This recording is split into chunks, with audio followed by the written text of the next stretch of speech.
I hope we're coming to the end of the question. I do need to Orlando. Speaker, I could be a lot faster if I wasn't being barracked by the side opposite. Boris Johnson said he'd seen no evidence of successful Russian interference in any electoral event. Sean Curran there on Yesterday in Parliament. Let's get some weather with Nick Miller. Nick. Good morning. It's another windy day out there with gales in places, gusty westerly winds. There's morning rain clearing from Wales and southern parts of England. For Scotland and Northern Ireland, in the colder air following that rain, already plenty of snow showers around that could be disruptive, some accumulating snow even to lower levels in places, and the threat of frequent lightning with some of these as well, which could cause some problems. Let's look around the UK in detail, starting in southwest England, southeast England and eastern England. Cloudy and damp start to the day, outbreaks of rain gradually clearing southeastwards, brightening up in southwest England this morning and elsewhere this afternoon. And this afternoon it's sunshine and showers. Hail out of the showers, sleet and snow, particularly to higher ground.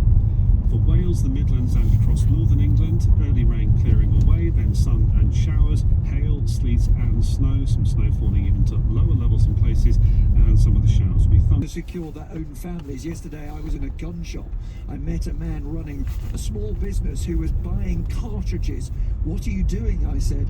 He said, I am getting these for the Russians. I am buying ammunition to secure my family and to secure my country. Meantime, his fellow compatriots are queuing now for petrol, queuing at supermarkets, queuing at banks, and they are watching and waiting to see what Vladimir Putin is going to do next.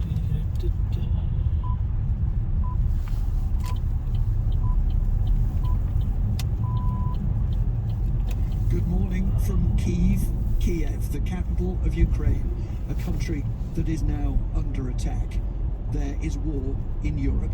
It is 7 o'clock on Thursday, the 24th of February. The headlines this morning: at around 5 o'clock Moscow time this morning, President Putin authorized a major military operation in eastern Ukraine and attacks on the Ukrainian capital as well.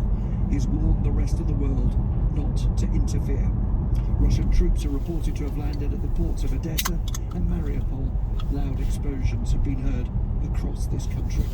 President Biden said that Mr. Putin had chosen a premeditated war that would bring a catastrophic loss of life and human suffering. Over the next hour, we will hear from the chairman of the Foreign Affairs Committee, Tom Tugendhat. I will be joined here by our chief international correspondent, Lise Doucette, and the former Ukraine National Security Advisor. And of course, we will bring you the news and the reaction from around this country, from Moscow, from Washington, and around the world. First, though, let's get up to date with the latest BBC News, read for us in London by Tom Saunders. President Putin has launched a major military operation against Ukraine, ending hopes of a diplomatic solution to the crisis in the region. Speaking on national television minutes after the start of an emergency UN Security Council meeting, the Russian president insisted he did not plan to occupy Ukrainian territory, but he said he was determined to end 8 years of conflict involving pro-Russian separatists in the east of the country, and warned that Moscow's response would be instant if anyone tried to interfere. Our Moscow correspondent Steve Rosenberg reports. Announcing what he called a special military operation, President Putin said its aim was the demilitarization and denazification of Ukraine.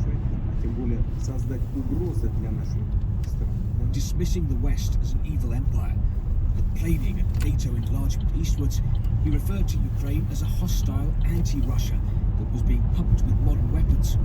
Russia, he said, couldn't feel safe in the face of constant threats from Ukrainian territory. President Putin appealed to Ukrainian soldiers to lay down their arms and go home. The responsibility for any bloodshed, he said, would be on the conscience of Ukraine's leaders. And then a warning to any country who may be tempted to intervene. Russia's response would be immediate, the Kremlin leader said, and lead to consequences you have never seen in your history. Minutes after President Putin's speech was broadcast, a number of loud explosions were heard in the explosions this morning in cities across the country.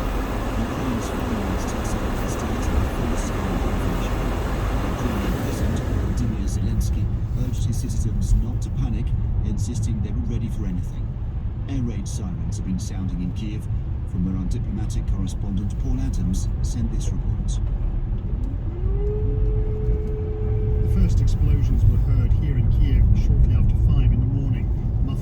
distant. Others followed soon afterwards, sounding closer. A government official said cruise and ballistic missiles had been used and that airfields and military headquarters had been hit. Ukraine's airspace has been closed. As air raid sirens sounded over the capital, other reports of explosions were coming in from across Ukraine, including the eastern city of Kharkiv and the town of Kramatorsk, close to areas controlled by pro-Russian separatists. The Interfax Ukraine news agency reported that Russian troops had landed in the port cities of Odessa and Mariupol in the south, and CCTV pictures from a border crossing in the north showed Russian troops entering from Belarus. This appears to be exactly the sort of wide-ranging military assault that Western leaders have been warning about for weeks, including quite possibly a rapid advance on Kiev. Earlier, Ukraine's President Volodymyr Zelensky made an emotional, direct appeal to Russia not to support what he called a major war in Europe. He said he had tried to call Vladimir Putin, but that he had had no answer, only silence. He's now declared martial law.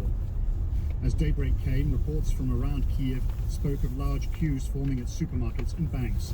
Traffic does appear to be moving, but some people are said to be driving out of the city. The NATO Secretary-General Jens Stoltenberg said Russia's actions were a grave breach of international law, which put countless civilian lives at risk. He said the reckless act represented a Euro-Atlantic security, and NATO allies would meet to decide their response. President Putin made his announcement while the UN Security Council was holding an emergency talk to discuss the crisis. The Secretary-General, Antonio Guterres, described the Russian offensive as the saddest moment of his time in office. Mr. Putin not to start what he said could be the worst war since the beginning of the century.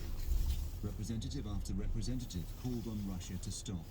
Among them was the US Ambassador to the UN, Linda Thomas-Greenfield. To your borders.